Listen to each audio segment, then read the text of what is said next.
Loan পাইয়ে দেওয়ার নাম করে যুবতীকে ধর্ষণের অভিযোগ, গ্রেফতার ব্যাংকের ম্যানেজার। ঘটনা পূর্ব মেদিনীপুর জেলার বলাগেরিয়া সেন্ট্রাল কোঅপারেটিভ ব্যাংকের রামনগর শাখার ঘটনা। কাঁথি মহিলা থানার পুলিশ জানিয়েছে, অভিযুক্ত ম্যানেজারের নাম মানস প্রসাদ ঘটক। তার বাড়ি কাঁথির কুমারপুরে নিবেদিতা কমপ্লেক্স আবাসনে। সে বলাগেরিয়া সেন্ট্রাল কোঅপারেটিভ ব্যাংকের রামনগর শাখার ম্যানেজার পদে কর্মরত ছিল। শুক্রবার অভিযুক্তকে কাঁথি মহকুমা আদালতে তোলা হয়। বিচারক তার জামিন নাকচ করে জেল হেফাজতের নির্দেশ দেন। গোটা ঘটনার তদন্ত শুরু করেছে কাঁথি মহিলা থানার পুলিশ।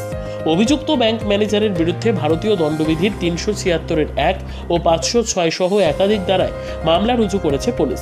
কয়েক বছর ধরে বলাগেরিয়া সেন্ট্রাল কোঅপারেটিভ ব্যাংকের রামনগর শাখার ম্যানেজার পদে রয়েছে মানস প্রসাদ ঘটক। এদিকে নির্যাতিতা যুবতী কাঁথি শহরের একটি বিউটি পার্লারে কাজ করেন। ব্যাংক ম্যানেজারের মেয়ে বিউটি পার্লারে যাওয়ার সুবাদে ওই যুবতীর সঙ্গে পরিচয় হয়। এরপর মানস ওই যুবতীকে মোটা অঙ্কের টাকা লোন পাইয়ে দেওয়ার প্রতিশ্রুতি দেয়। এপ্রিল মাসে লোন সংক্রান্ত কথা বলার জন্য ওই যুবতীকে নিবেদিতা কমপ্লেক্সে ডেকে পাঠায় সুজয়। সেই সময় ওই ম্যানেজারের বাড়িতে স্ত্রী, ছেলে ও মেয়ে কেউ ছিল না বলে অভিযোগ।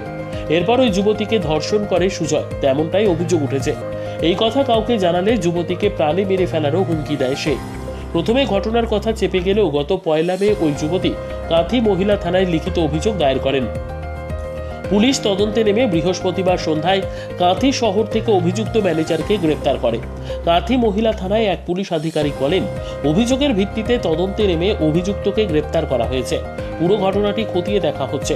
অভিযুক্ত ম্যানেজার মানস প্রসাদ ঘটকের আইনজীবী অসীম চক্রবর্তী বলেন, এটা সম্পূর্ণ মিথ্যে মামলা। আমার মক্কেলকে পরিকল্পনা করে ফাঁসানো হয়েছে।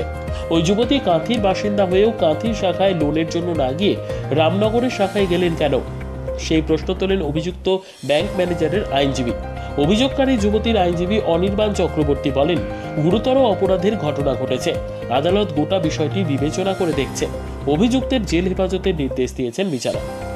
নিজস্ব প্রতিনিধির রিপোর্ট, দুরন্ত টিভি।